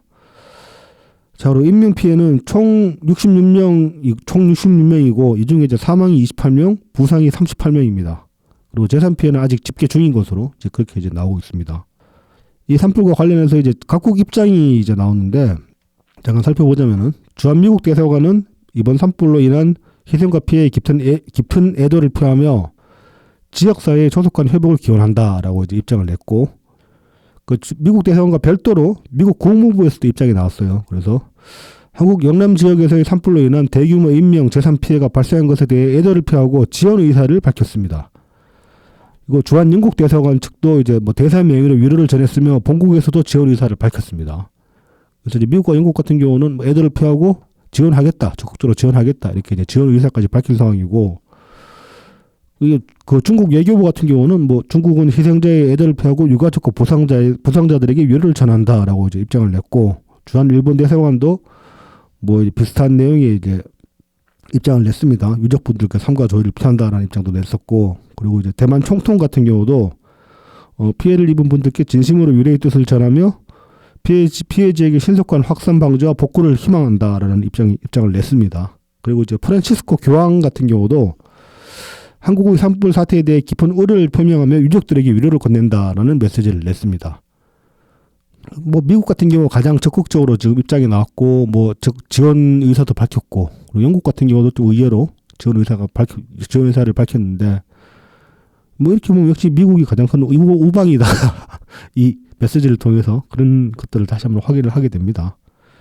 뭐 이웃인데 일본 같은 경우도 뭐 지원한다는 소리는 없네. 자기들, 우리는 얘네들 뭐 지진 나가면 맨날 지원해, 막 성금도 걷어서 주고 그랬는데, 좀 야박해 보입니다. 중국도는 안 받는 게 낫겠구나. 자, 이제 이번 산불로 대두된 민주당의 예비비 삭감이 다시 한번 이제 불거졌습니다. 잠깐 이제 뭐 살펴보자면은, 작년 12월에 이제 그 2025년 예산에서 민주당이 2025년 예산안을 민주당이 단독 처리를 했는데, 이 중에 이제 예비비에 대한 항목이 이렇습니다. 당초 정부 편성안은 재난 등으로 용처가 정해진 목적 예비비가 2조 6천억, 그리고 이제 일반 예비비가 2조 3천억 해가지고 총 예비비를 4조 8천억으로 편성을 했어요. 근데 민주당 단독 처리 결과는 목적 예비비를 1조 6천억으로 줄였고, 일반 예비비는 8천억으로 삭감을 했습니다. 그래서 단순히 1조 6천억으로 이제 목적 예비비를 축소를 했으면은 요거 가지고 또 지금 발생한 산불에 대해서 돈을 쓰면 되는 거 아니냐라고 얘기를 할 수 있겠지만은, 이 삭감, 정부안 2조 6천억에서 1조 6천억으로 삭감한 목적 예비비 중에서 1조 3천억의 고교 무상교육, 5세 무상교육 등으로 용처를 제한을 걸어놨습니다. 그래서 이제 실제로 목적 예비비 중에 이 재복구에 쓸 수 있는 게 3천억이에요. 그리고 이걸 이제 그 기존 예산이랑 비교를 해보면 약간 좀 더 이제 감이 올 수 있는데, 2022년에 전국적 산불이 이제 756건이 발생을 했다고 합니다. 그래서 이제 총 이때 발생한 피해액이 1조 3,462억이라고 합니다. 근데 이제 이거를 왜 2022년이랑 비교를 할 수 있냐면은, 지금 이번에 그 발생한 피해 규모가, 피해 면적이 이제 48,000 헥타르 정도 되는데, 이때 그 2022년 전국적 산불 그 756건 총 피해 면적이 한 42,000 헥타르 정도 됩니다. 그래서 이제 뭐 약간 그 2022년 산불이 지금 산불보다도 피해 규모는 작지만은, 이때 썼던 게 1조 3천억 정도라고 치면은 지금은 1조 3천억보다 더 들어갈 가능성이 크다는 거죠. 그래서 이제 이런 식으로 단순 비교해도 현재 예비비는 전혀 감당을 할 수가 없습니다. 그리고 이제 그 관계 부처별로 또 이제 그 책정된 예비비들이 있는데, 이 경우는 이제 산림청 같은 경우 산림청 예비비가 직접적으로 이제 관계 부처 예비비라고 할 수 있는데, 산림청 재해대책 예산이 1,000억입니다. 1,000억. 그 1,000억 가지고는 택도 없는 거죠. 이 예산 집행 순서에 관해서 이제 기재부 관계자가 이제 인터뷰를 한 게 있는데, 피해 지원을 위해서는 먼저 각 부처가 자체적으로 편성해 둔 재해대책 예비비를 쓰게 되고, 이걸로 모자라면 이제 정부 목적 예비비를 쓰고, 목적 예비비도 모자라면 또 일반 예비비까지 사용하게 된다. 이렇게 이제 얘기를 하고 있습니다. 근데 지금 보면은 이 관계부처 뭐 재해대책 예산 재해대책 예비비는 1,000억밖에 안 되니까 이건 금세 동날 것 같고, 그러면 이제 목적 예비비로 넘어가야 되는데 현재 민주당 예산안에 따르면 목적 예비비가 3,000억밖에 없단 말이죠. 근데 기존의 어떤 2022년 사례랑 비교해봐도 이 산림청 예산이랑 산림청 예비비랑 정부의 목적 예비비까지 합쳐도 4,000억밖에 안 되니까 한참 모자라는 거죠. 그러면 결국 일반 예비비까지 넘어가야 되는데, 지금 민주당 단독 처리 결과에 따른 이 편성안으로는 일반 예비비 8,000억 다 쏟아부어도 2022년 사례에 비추어 보면 이걸로도 부족하다는 이해가 됩니다. 자, 그래서 이런 식의 이제 지적이 이제 언론을 통해서 이런 식의 지적들이 많이 나왔죠. 그렇다면 이제 민주당은 이 집행이 부족한 예비비를 삭감했을 뿐이며, 이게 각 부처의 재난 대책비 및 재해대책 국고 채무 부담 행위로 대응이 가능하다, 이런 식으로 반박을 했습니다. 애초에 집행이 부족한 예비비 항목 삭감이라는 거, 이게 말이 안 되는 게, 예비비는 원래 그래요. 그 예비비는 편성되면 무조건 써야 되는 게 아니라, 별일 없으면은 그 항목에 따른 일이 그 항목에 따른 돈 쓸 일이 안 생기면은 그냥 그대로 남겨뒀다가 다음 해 예산으로 이월시키면 되는 겁니다.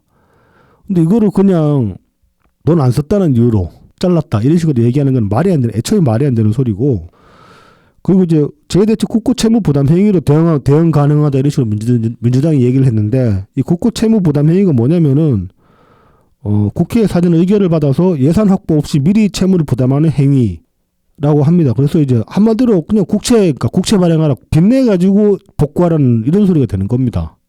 이 개소리죠. 애초에 예산 잘라놓고 야 빚내서 해, 이게 말이 되는 소리입니까? 그리고 또 이제 뭐 이거보다 규모는 훨씬 적지만은 해당 부처의 어떤 재난 대책비도 이제 민주당이 삭감한 그런 사례들이 있는데, 이게 이제 많이 보도가 된 내용입니다. 대표적으로 보면은 작년 그 예결위 농해수위 심사 자료에 따르면은 산불 재난 특수진화대의 위험수당, 가족수당, 출장여비 지급을 위한 예산 8억 7천만 원의 증액이 필요하다는 이제 그 증액안이 이제 나왔고, 이거를 여야 합의로 당시 농해수위에서 여야 합의로 통과를 시켰어요. 근데 그리고 이제 또 이제 지자체 임차 헬기 운영 지원을 위한 예산, 그래서 이제 90억 7,200만 원에 대한 증액안도 이제 당시에 의결이 됐어요. 그런데 이제 지난해 말에 이제 예결위에서 민주당 등 야당 주도로 그 예산안이 통과가 됐고, 이때 이제 이 민주당 방침이 뭐였냐면은 증액 없이 감액 의견만 반영한 예산안을 통과시키겠다, 증액은 없다, 이렇게 못을 박아버린 겁니다. 그래서 이 농해수위에서 뭐 여야 합의로 증액된 예산들이 다 반영이 못 됐어요. 그래서 이 바람에 지금 이제 그 위험수당이나 가족수당, 그 재난 특수 진화대에 위험수당, 가족수당, 출장 예비 같은 게 제대로 지급이 못 되고 있는 상황이라고 합니다. 그래서 이제 이런 것들도 또 언론 보도를 통해서 지적이 나오니까, 이것도 이제 민주당은 또 정부 탓을 합니다. 정부가 협조해줬으면 우리가 예산 자를 일 없었다, 이런 식으로 얘기를 하는데, 예산을 잘라도 자를 때 잘라야지, 이런 항목까지 잘라버려놓고는 정부 탓을 한다는 거는 파렴치하다, 그렇게 생각을 합니다. 이거 예산 규모가 큰 것도 아니에요. 특히 그 여러 가지 수당, 위험수당, 가족수당, 출장여비 지급 같은 이 항목 8억 700만 원 전체 규모에 비하면 큰 돈이 아니죠. 그 BTS의 전국 이분이 이제 이번에 이제 산불 성금으로 10억 원을 이제 기부를 했던데, 그러면서 이제 그 기부를 하면서 5억은 이제 이재민들에게 쓰고 나머지 5억은 소방관들에게 써달라고, 그렇게 이제 좀 구분을 지어서 이제 기부를 했다고 하는데, 그 유명 가수 한 분이 후원한 금액으로도 반 이상 충당되는 금액을 이게 뭐라고 정쟁에 휘말려가지고 이런 예산조차도 잘라버려놓고는 그 자른 것도 또 자기들 탓이 아니라고, 자기들 책임이 아니라고 그렇게 또 이제 남핑계 내는 민주당입니다.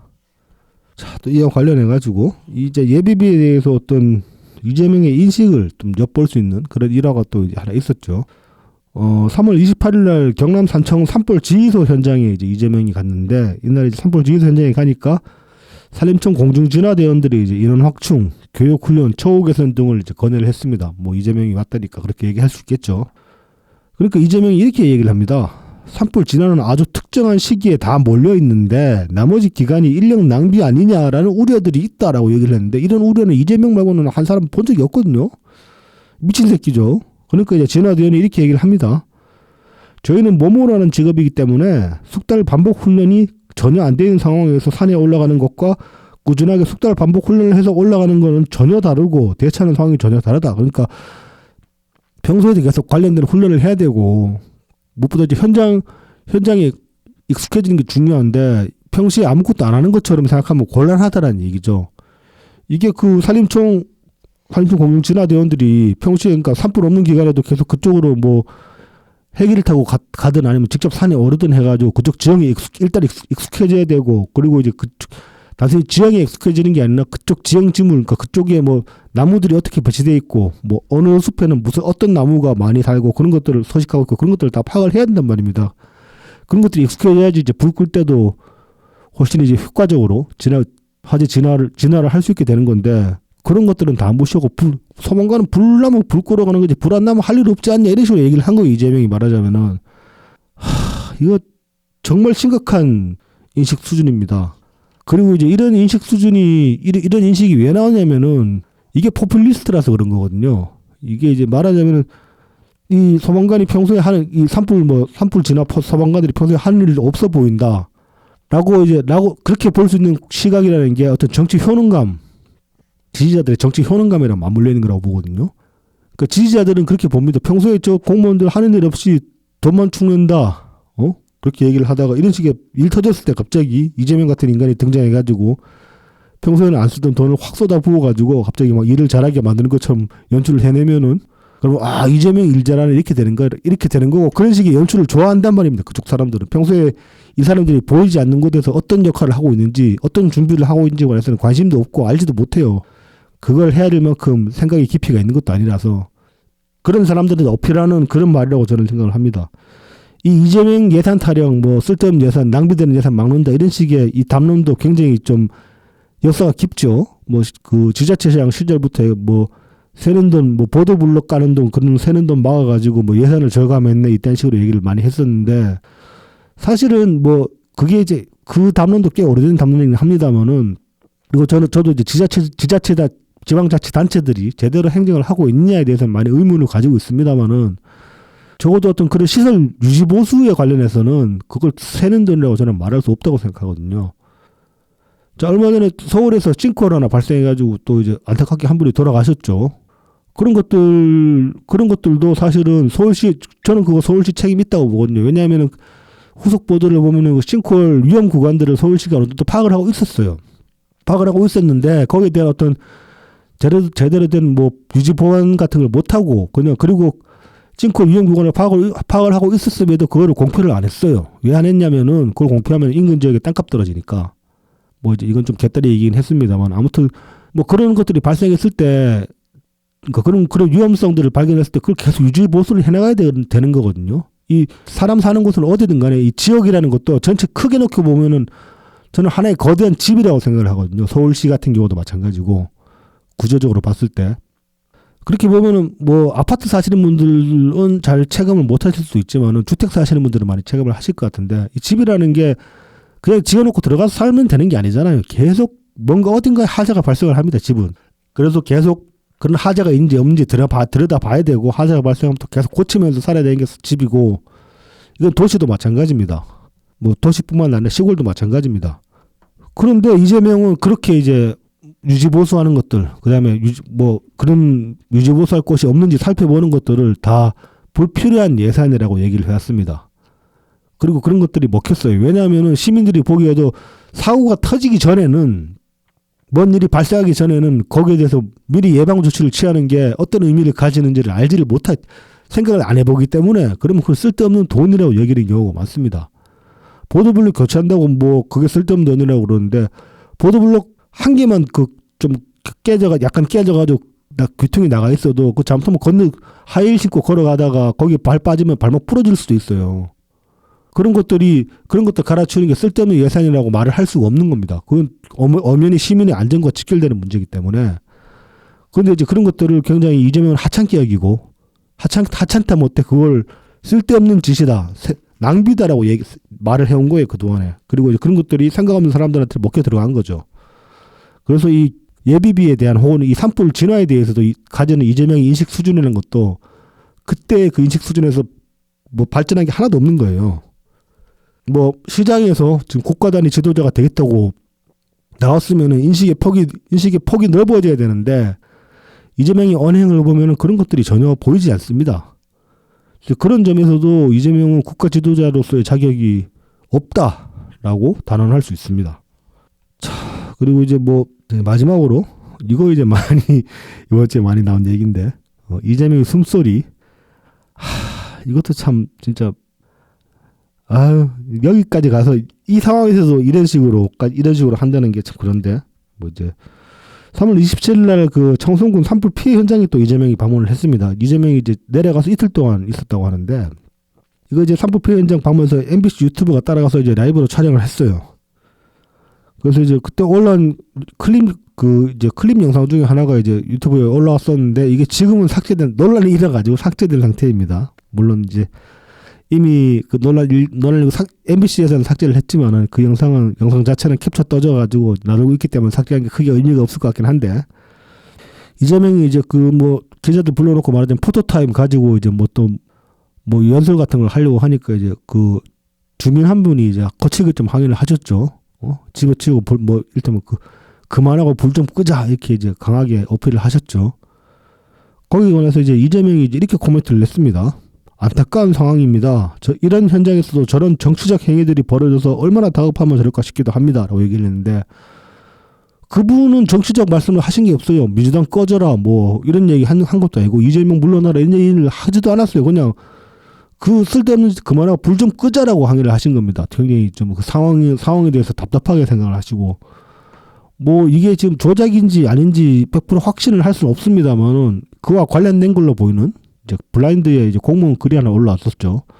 이재명이 이제 이 현장에 내려간다고 하니까 2시간 동안인가 뭐 화재 진화가 잠시 중단됐었다 그런 얘기도 있고 한데 뭐 이건 확인할 수 없으니까 이제 100% 이렇다라고 할 수는 없지만은 현장에 이런 식의 이재명을 고위 공무원이라고 해야 될까요? 아무튼 이런 고위직들이 출연을 하게 되면은 현장 브리핑한다고 현장 작업이 지체되는 거는 지체된다라는 거는 그동안에 우리도 많이 들어본 바 아니겠습니까?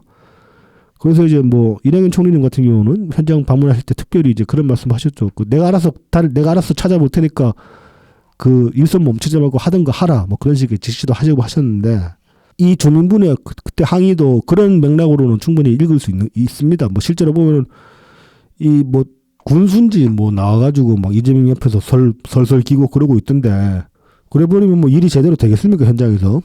그런데 이제 그래서 이제 그런 맥락에서 항의를 한 거라고 볼 수 있는데 이걸 정치적 행위라고 자기한테 항의하면 다 정치적 행위입니까? 행위입니까? 뭐 이재명 씨 가게에서 불친절해도 정치적 행위라고 그러겠다. 이재명한테 뭐 이렇게 그러면 틱틱대면은 자 그래서 이때 이제 한 말들이 다 가관인데 또 이제 이어서 이렇게 얘기를 합니다. 놔두세요, 괜찮아요. 저것도 뭐 자기들 나름은 잘 되게 하기 위한 일이라고 생각을 해서 하는 걸 테니까. 저것도 그 항의하는 주민분을 저것도라고 이렇게 지칭을 했어요. 그리고 뭐 자기들 나름은이라고 얘기를 했어요. 그러니까 그 주민분에 대한 존중이 1도 없는 겁니다. 뭐 물건 달리고 저거 이런 식으로 사람을 지칭을 합니까 어떻게? 그러면서 뭐 이어서 이렇게 얘기를 합니다. 저런 게 도움이 되는 게 아닌데 본인으로서의 도움이 되는 일을 찾는다고 하는 일이겠죠. 이렇게 얘기를 합니다. 그러면 이제 바꾸어서 말을 하고 싶습니다. 이재명이 거기서 방송국 카메라 앞에서 쌉소리 쳐짓기는 건 얼마나 도움이 됩니까 대체? 이런 지금 재난 현장에 정치인이 방문을 했을 때 직접적으로 지원 약속을 하고 그래서 이제 지원을 실행시키는 거 이런 것도 이제 물론 정치인의 역할이겠지만 이재명은 일단 그럴 권한이 없습니다. 거의 야당 대표예요. 관련 예산을 심의해가지고 상정을 시킬 수 있겠죠. 국회의회에 상정시킬 수 있을 거죠. 그걸 이제 정부에다가 토스를 할 수는 있겠죠. 근데 직접적인 권한이 1도 없어요. 그래서 이재명이 뭐 내려가서 임시주택 뭐 물량 파악해라 이딴 소리를 하고 있는데 이거 그냥 대통령 코스프레고 실제로 그 파악해봤자 이재명이 실행할 수 있는 권한이 없어요. 그래서 뭐 직접적으로 자기가 행사할 수 있는 권한이 없기 때문에 뭐 도움 줄 수 있는 게 딱히 없습니다. 그 도움 줄 수 있는 게 뭐 있느냐? 이 주민분들 얼마나 지금 원통하고 억울하겠습니까? 난데없이 산불 나가지고 내가 잘못한 것도 아닌데 산불이 났는데 그러면 누구라도 붙잡고 좀 하소연하고 싶을 거 때로는 좀 분통 뭐 분해 억울하고 분한 마음 좀 이렇게 억한 심정을 좀 이렇게 드러내고 싶기도 할 겁니다. 그러면 그럴 때는 좀 이 감정을 받아주는 것도 정치의 역할이라고 생각하거든요. 근데 그런 거 못 하잖아. 뭐 이 주민분이 굉장히 또 막 심하게 뭐 욕을 한 것도 아니에요. 그냥 불 좀 끄자 이렇게 얘기를 했어요. 근데 이제 그걸 가지고 그것조차도 못 받아들이면서 뭐 도와주러 왔다는 식으로 얘기하는데 뭘 도와줍니까 대체? 뭘 도와줄 수 있습니까? 그래서 뭐 도움이 되는 어쩌나 이렇게 얘기하는데 이것도 참 뭐 한편은 주제 파악도 못 하는 거고 뭐 자기가 대통령 다 된 것처럼 저렇게 행동을 하고 있는데 대통령도 아니고 권한도 없습니다. 현재까지 아직까지. 자, 그리고 이제 이런 식으로 이제 계속 이런 식으로 이재명이 말을 했는데도 계속 불구하고 이제 이분은 계속 같은 말씀을 하셨어요. 불 좀 끄자. 그러니까 이게 계속되니까 뭐 이재명이 뭐 그만할까요? 그러다가 이제 문제의 발언이 나왔죠. 이제 안 들리는 소리로 거의 안 들리는 소리로 이제 입모양이랑 약간의 새는 소리를 확인할 수 있는데 아마도 방송으로 이제 그 화면을 보면서 이제 보면 추정할 수 있는 쌍시옷 으로 추정되는 입모양을 내고 쓰 같은 소리가 이제 살짝 들렸어요. 마이크를 통해서. 자, 그래서 이거를 이제 그 국힘에서 지적을 해가지고 많이 퍼뜨리고 근데 사실 국힘에서 지적하기 전에 이미 SNS에서 많이 이제 여러분들이 지적을 하셔가지고 퍼뜨린 상태였죠. 그걸 이제 국힘이 주워 먹은 거라고 할 수 있는데 자, 그래서 이것도 논란이 됐습니다. 그랬더니 뭐 28일 날 이제 민주당 산불 재난 긴급 특별대응위원회 1차 회의에서 이제 김병주가 이렇게 얘기를 했어요. 국민의힘은 호흡하는 소리조차 정쟁의 수단으로 삼는데 정신 차려야 한다.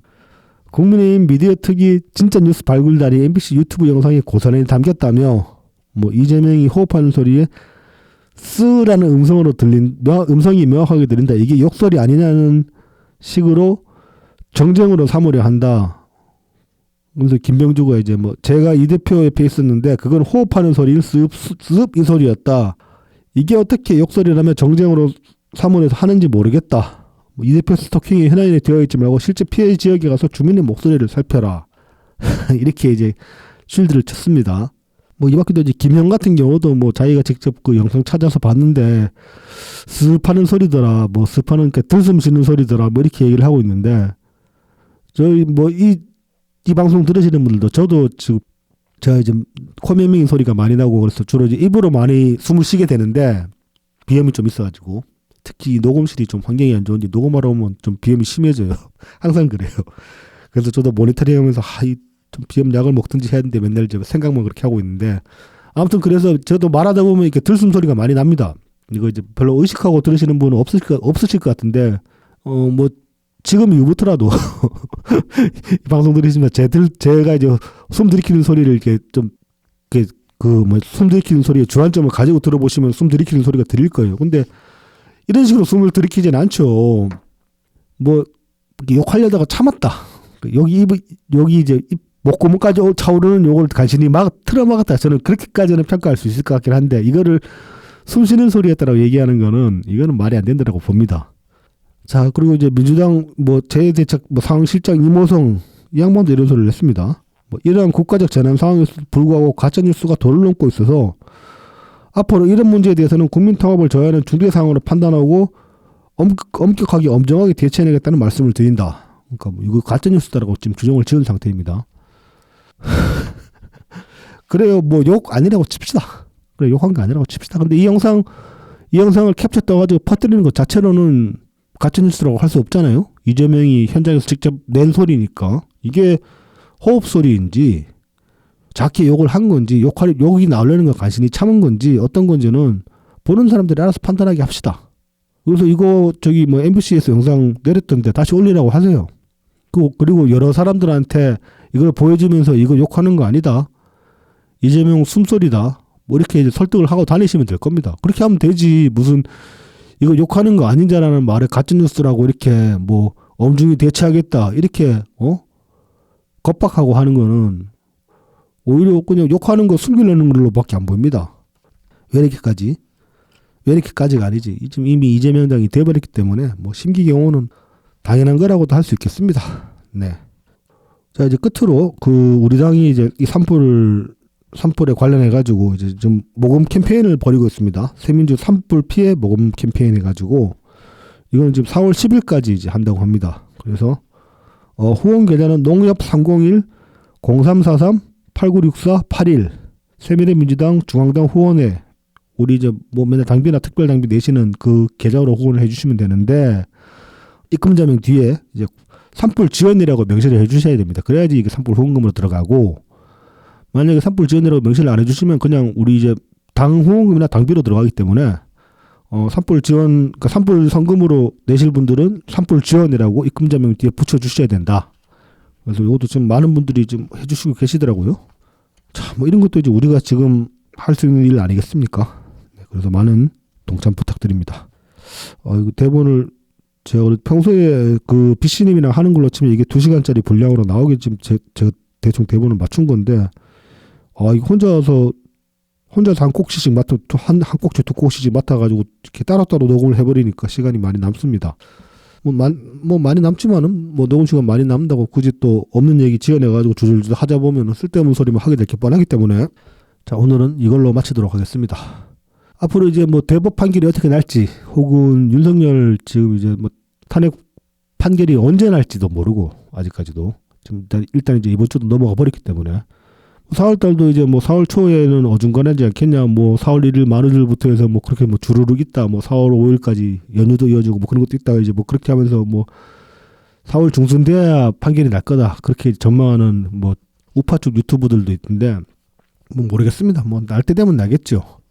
자, 그래서 뭐 앞으로도 혼란은 진행될 기미는 보이지 않지만은 뭐 예측을 하기 힘듭니다. 뭐가 언제 나올 것이다. 뭐가 어떻게 나올 것이다. 그리고 예측하는 게 크게 의미가 없다라는 생각을 계속 합니다. 뭐 2심 판결 같은 경우도 지금 순리대로 하면은 뭐 그대로 이어질 것이다라고 생각을 했는데 이렇게 전혀 다르게 결과가 나와버린 상황이고 그렇다 보니까 그래서 뭔가를 예측한다기보다 지금 할 수 있는 게 뭔가 항상 그거를 생각을 해야 될 것 같고 그리고 상황이 어떻게 흘러가든 간에 중심을 잃지 않는 게 역시나 가장 중요하다라는 생각을 하게 됩니다. 자, 그럼 다음 주는 PC님이 돌아오셔가지고 이번 주보다는 좀 풍성한 방송이 되기를 기원을 하면서 이만 마치도록 하겠습니다. 자, 이제 한 주 동안 건강하시고 다음 주에 뵙겠습니다. 감사합니다.